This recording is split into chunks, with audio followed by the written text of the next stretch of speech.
In the last episode, we talked about why you snap, what's really happening inside your brain when logic shuts down and emotion takes over. Once you start to understand that process, the next question naturally becomes, okay, but how do I stop it in the moment? Because knowing why you tilt isn't enough.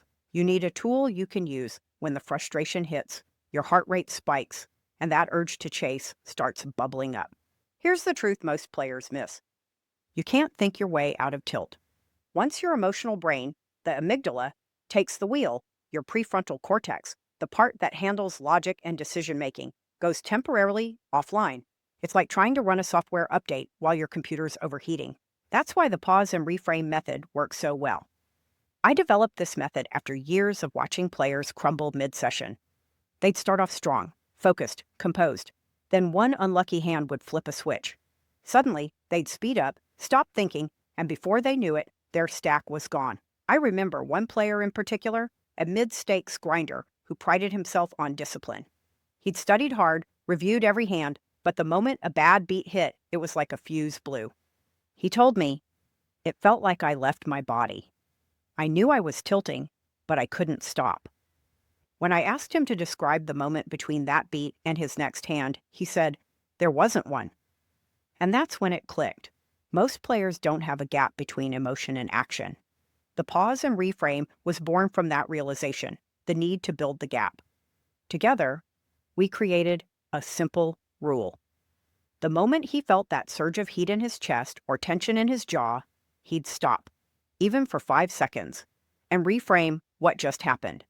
Within a few sessions, he wasn't just avoiding blowups. He was playing calmer, clearer, more patient poker. And after one especially rough night, he said, "For the first time, I feel like I'm in control again." That's when I knew this worked, not as a one-time trick, but as a long-term skill anyone can train. It doesn't rely on logic, it resets the system. Let me show you what that looks like. Imagine you're deep in a session. You've been playing solid for hours, then you lose a big pot to a ridiculous river card. You feel the heat rise in your chest. Your brain starts screaming, "How can he call with that?" You want to win it back immediately. That moment right there is where your tilt interrupt resides. Step 1, pause. Push back from the table. Take one slow breath in through your nose and exhale through your mouth. Don't click another hand. Don't justify it. Just stop the momentum. That pause buys you 3 precious seconds, long enough to send a message to your nervous system. We're not in danger. We can slow down. Now comes step 2, reframe. Shift the meaning of what just happened. Instead of, "I can't believe this guy sucked out again," you tell yourself, "Variance did its job. My job is to keep making good decisions." That language shift is small, but it changes everything. You move from being the victim of the hand to being the observer of the process. Here's what's cool about this.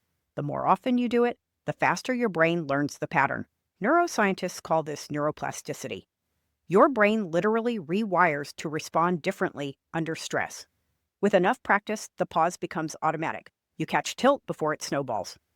One of my students used this method after losing 3 all-ins in a row at the final table of a tournament. Instead of spiraling, he sat out one hand, took 2 steady breaths, and told himself, "The cards don't define me. The next decision does." He went on to finish second and said later that those 30 seconds of calm were worth more than any coaching session he'd ever taken. So here's what I want you to try before the next episode. Take a few minutes after each session and ask yourself, where did I feel the strongest emotion today? What was happening right before it hit? And how did I respond? If you start writing that down, you'll see patterns form. You'll learn exactly where your emotional triggers hide, and that awareness makes the pause and reframe method 10 times more powerful. Because the real secret isn't just learning to calm down, it's learning to catch the moment before you lose control. That's where real mental toughness is built. If you want more tools like this, grab my free Tilt Recovery Toolkit at drtriciacardner.com/tilt-recovery. It's packed with quick resets and mental game techniques that help you handle downswings and play your best even when the cards don't cooperate. Thanks for listening to Poker Psychology Unlocked. If this episode helped you, hit subscribe so you don't miss the next one in the Tilt Files series. And remember, your best poker starts with your best mindset.